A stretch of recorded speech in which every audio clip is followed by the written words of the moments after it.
Serge Roger, vous êtes horloger dans un petit village à côté de Blois. Eh bien oui, c'est un métier, d'abord il faut en vivre, mais c'est un métier intéressant et passionnant, je dirais à la limite, parce que étant en campagne, j'ai un travail très varié, je répare des montres, je répare des vieilles pendules, je répare des réveils, je répare même des horloges de clocher, et en fait c'est très diversifié. Et puis, quand on travaille sur des vieilles pendules, c'est quand même, il y a quelque chose sur le plan humain qui est assez spécial dans ce sens que certaines pendules, celle-ci par exemple, date de ses directoires, environ 1780-90. C'est quand même intéressant de savoir que cette pendule a déjà vécu presque 2 siècles, hein, et de pouvoir la remettre en route, c'est vivant, c'est passionnant. En fait, vous en avez de toutes les périodes, de toutes les époques. Oui, oui, il faut dire qu'il a été fabriqué beaucoup de pendules à partir de, enfin surtout évidemment les périodes fin 18e, et puis ensuite on trouve la petite pendule Empire, c'est-à-dire, ah ben, on ne pourra pas l'avoir, les petites pendules à colonne qui datent de 1800, et puis en fait chaque époque est assez à son style bien sûr, la pendule Louis-Philippe, Second Empire, et jusqu'à nos jours, pendules, les bornes noires, tout en marbre. Et puis jusqu'en 1930-40, les pendules en marbre rose, on faisait des petites variantes. Mais à vrai dire, le mouvement, la base de la pendule, c'est à peu près toujours la même chose. Oui, alors vous devez travailler sur les anciennes pendules et également sur les montres quartz, par exemple. Ah ben oui, évidemment, il faut. C'est-à-dire que pour les montres quartz, c'est une technique nouvelle, bien sûr. Et là, il a fallu se recycler, évidemment. Et aussi acquérir un outillage spécifique pour ces montres.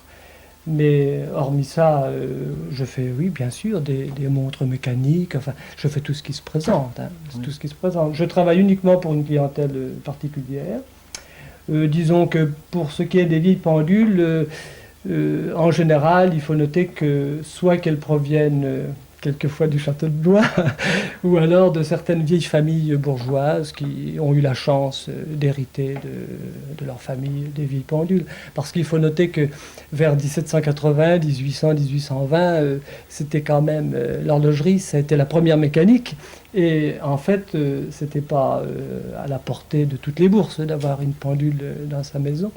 Si bien qu'on trouve comme les belles pièces, en général, dans les familles bourgeoises, qui les ont héritées, évidemment. Vous dites que vous travaillez pour le château de Blois, enfin vous êtes modeste, je sais, mais ça représente quand même une grande tradition, les horlogers du roi par exemple par le passé. Comment se fait-il que vous avez ce travail au château? Bah, c'est-à-dire que, vous savez, ma clientèle s'est fait de bouche à oreille, et j'ai eu la chance de rencontrer un ébéniste, un restaurateur de vieux meubles, qui travaillait pour le château de Blois. Je dis travailler parce que maintenant il est décédé, mais qui restaurait tous les vieux meubles d'époque, bien sûr. Et de fil en aiguille, il m'a conseillé au château pour restaurer quelques pendules. Et il arrive quelquefois de... J'ai dû, comment dirais-je, observer un peu la pendule, une acquisition du château de Blois, une vieille pendule de Robert Houdin. Robert Houdin, c'est une personnalité de la région bleusoise. Et c'est une pendule mystérieuse parce que le mouvement est séparé du socle par un tube de verre, et à première vue, on voit pas comment les aiguilles peuvent fonctionner. Alors j'y suis allé pour voir dans quel état était. Enfin bref, il m'arrive effectivement quelquefois. C'était peut-être une illusion. Hélas, mais non. Oui, c'était bien réalisé, c'est sûr, ça donnait l'illusion, c'est certain. Vous avez votre atelier dans votre maison. Oui, c'est oui, normal oui. Ça pour les horlogers Oui, quand même, tout au moins très souvent, elle est au-dessus du magasin ou derrière la boutique. Moi, j'ai l'avantage, bien sûr, d'être en pleine campagne, comme vous pouvez le constater, et que c'est pas l'arrière-boutique avec la lumière toute la journée. j'ai un très bon éclairage. C'est-à-dire que j'ai fait un choix. Disons que j'aurais très bien pu prendre une boutique et faire comme tant d'autres, mais en un temps, j'ai fait l'apprentissage et j'aime beaucoup mon métier, si bien que je suis vraiment spécialisé dans la réparation et j'ai donc installé mon atelier en conséquence. Ça vous arrange bien de travailler à la campagne, c'est pas Ah, un tout problème. à fait, tout à fait. C'est un style de vie qui me convient. Vous ne restez Vraiment. pas ici tous les jours quand même, vous sortez parfois Eh vous... bien, c'est-à-dire que je fais le marché de Blois depuis 30 ans pour m'alimenter évidemment en travail. Alors, les clients viennent sur le marché, m'apportent leurs réparations, reviennent les chercher, enfin. Et j'ai aussi beaucoup de clients qui viennent à la maison maintenant. Parce que la vallée d'Assis est assez agréable et beaucoup de personnes, pour eux, c'est une petite sortie d'aller porter la montre à réparer chez l'horloger en pleine campagne. Oui, alors justement, vous réparez, vous faites beaucoup de réparations. Qu'est-ce que vous avez comme outils spécialisés ou qu'est-ce que vous utilisez régulièrement pour votre travail? Vous pouvez me Eh montrer bien, un petit peu? oui, il y a le marteau. Il y a des outils modernes, mais on travaille quand même avec des outils qui sont vieux comme le temps, je peux dire. Ceci, c'est un roule-goupille, et on sert dans ce petit mandrin une roue de pendule, voilà. Et c'est fait parce que les roues de pendule en tournant, les pivots s'usent et s'abîment.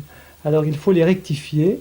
Alors nous les saisissons dans cet outil, et avec une lime spéciale, nous les brunissons, on appelle ça. Vous voyez, sur ce bois d'étau, ça c'est du buis dans lequel on fait quelques entailles. On pose le pivot dans une entaille et avec ce brunissoir, et avec un mouvement de va-et-vient, ça c'est un geste de professionnel, d'horloger, vous voyez. C'est ce roule-goupille. Ça c'est une maîtrise qui vient au bout de plusieurs mois de pratique. Hein. Voilà. C'est l'origine de... Mais bien sûr, nous avons maintenant des outils beaucoup plus sophistiqués, par exemple pour ajuster des pièces plus importantes. On fixe des alésoirs dans un mandrin et avec cet outil, on peut faire des agrandissements de toutes sortes. Alors l'avantage, c'est que cette pièce-là est très fixe et bien axée, c'est-à-dire on ne va pas de travers. Hein. Alors ça, c'est le micromètre. Il est très important de connaître le diamètre précis des petits pivots dont je vous parlais tout à l'heure. Alors c'est un outil qui mesure au centième. Ça va. Et puis ce petit outil-là, qu'on appelle une potence arrivée, on fait de multiples travaux avec. Ouais. C'est-à-dire, on ajuste on resserre, on chasse, on rit, vous voyez, en faisant comme ceci.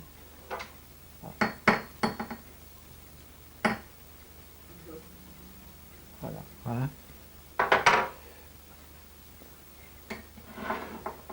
Et voilà. Sans quoi il y a beaucoup de pinces. Pince à boucle, c'est un outil très, très horloger, ça. Ça sert à faire... Saisir des choses de toutes sortes. Alors, il y a la boucle, on appelle, qui permet de faire un serrage très intense. Et c'est une pince de force pour nous. Sans quoi il existe évidemment les petites pinces à couper très traditionnelles. Des petites pinces plates qui servent souvent. Différentes sortes de marteaux. Un gros, un petit. Et puis évidemment des quantités de petites limes.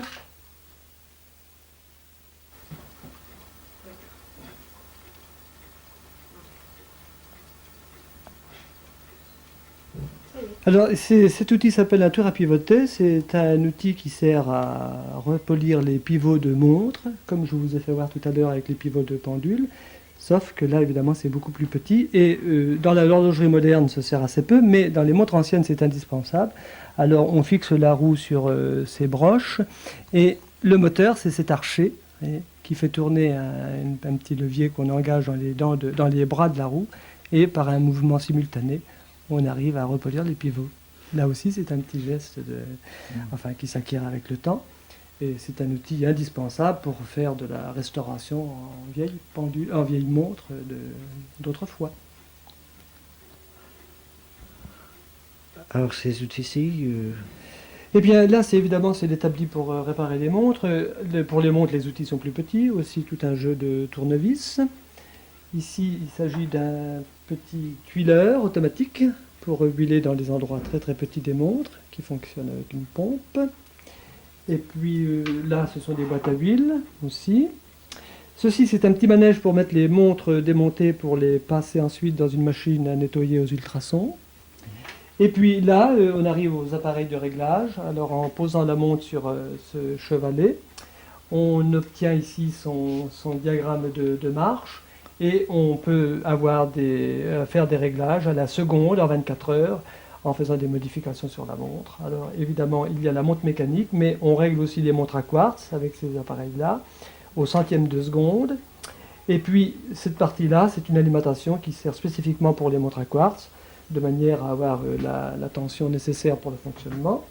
Et puis ceci, c'est un oscilloscope qui n'est pas indispensable, mais disons qui est bien utile quand même, qui permet de contrôler tous les composants des montres à quartz d'aujourd'hui. On arrive à voir les oscillations du quartz ou pour reconnaître si les condensateurs sont en bon état. Et ceci. En fait, ça, évidemment, c'est l'horlogerie d'aujourd'hui, l'horlogerie du XXe siècle. Vous m'avez montré les outils là. Est-ce qu'il y a un problème quand même pour avoir des pièces pour ces vieilles pendules par exemple qui existent depuis des siècles? On pourrait se demander si on pouvait trouver les pièces facilement. Oui. Ben, dans les pendules, finalement, on remplace assez rarement de pièces importantes parce que, à moins qu'elle ait été malmenée par un enfant ou par un adulte qui a voulu jouer à l'horloger, mais c'est tellement bien fait que c'était fait pour durer très longtemps. Mais il arrive quand même quelquefois qu'une pièce est cassée et il est nullement question de la commander chez un fournisseur parce que ça n'existe plus, c'est trop vieux. Alors là, évidemment, c'est là que le métier rentre en lice. Il faut modifier des pièces ou les rectifier. Celle-ci, par exemple, cette roue-là est cassée. Il y a un axe qui était très long qui est cassé en deux. Alors ça a été réparé une fois, mais ça n'a pas été très très bien fait puisque ça n'a pas tenu. Alors là, je vais être obligé sur un petit tour, que je pourrais vous faire voir tout à l'heure, de couper ceci, rajuster. Ça, c'est un travail très particulier. Alors ça, c'est dans mes possibilités, mais lorsqu'il arrive que dans une roue comme celle-ci, une dizaine de dents sont cassées, là, je ne peux pas, parce qu'il faut un outil très, très spécial pour le faire. Et on trouve quand même à Paris un atelier qui sont spécialisés dans la réparation des vieilles pendules, parce qu'ils font l'entretien des pendules de musées, des musées de toute la France. Alors ils ont quand même un outillage spécial pour découper et ajuster des dents. Et quand le client tient particulièrement à sa pendule, parce que c'est une opération qui coûte très cher, on a toujours la possibilité quand même de le faire refaire. Voilà. Oui, vous travaillez surtout pour les particuliers, vous m'avez dit. Vous avez beaucoup de clients réguliers Oui, j'ai une clientèle très fidèle. Disons que évidemment, on ne va pas si souvent chez l'horloger que l'on va chez le cordonnier, je pense. Mais j'ai une clientèle très très fidèle, oui. Et puis, alors, bien sûr, une réparation comme celle-ci, par exemple cette pendule-là, on garantit dans la profession toujours 1 an, mais moi je peux dire qu'une réparation de pendule comme celle-ci peut durer 15 ans facilement. 15 à 20 ans. Alors il est certain que ça espace les... Mais enfin, dans une maison, il n'y a pas qu'une pendule, évidemment. Il y a des montres, il y a des réveils, il y a des accidents, une montre qui tombe. Et je peux dire que, en plus, dans les familles où il y a beaucoup d'enfants, il est certain que la rotation est plus rapide. Mais mes clients, oui, je les revois, ça dépend, 4, 5, 6, 10 fois par an. Quelquefois. Est-ce qu'il vous arrive des surprises du côté vieille pendule? Est-ce qu'il vous arrive de voir des pendules très anciennes ou très spéciales auxquelles vous n'attendiez pas? Oui, finalement, on a toujours quelques surprises, enfin de différentes façons. Des modèles qu'on n'a jamais vus, par exemple, et pourtant, ça fait plus de 40 ans que j'en répare.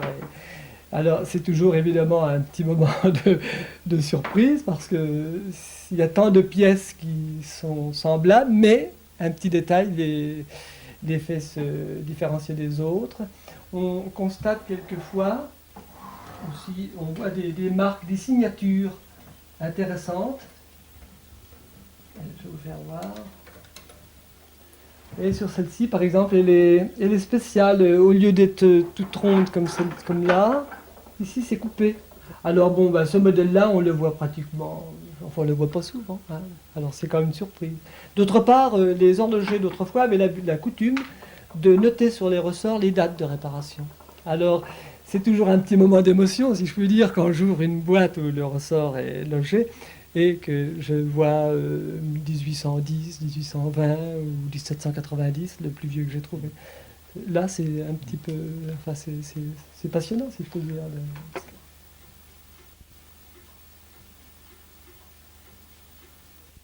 Ceci, c'est une petite montre ancienne, fin 18e. Sa particularité, c'est qu'elle sonne en appuyant sur le pendant, elle sonne l'heure et les quarts d'heure. C'est une pièce très originale, assez peu commune. Cette petite pendule est assez originale, elle date de début 18e. Sa particularité, c'est qu'elle fait aussi réveil matin. En tirant sur ce câble, en principe, elle sonne. C'est assez peu commun. Et c'est un système d'échappement primitif, c'est-à-dire à palette, comme dans les vieilles horloges, les premières horloges qui ont été faites.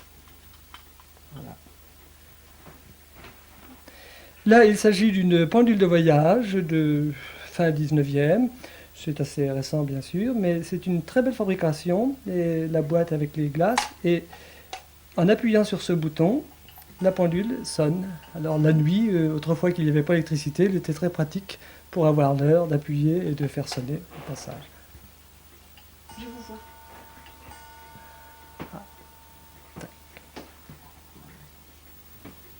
C'est difficile.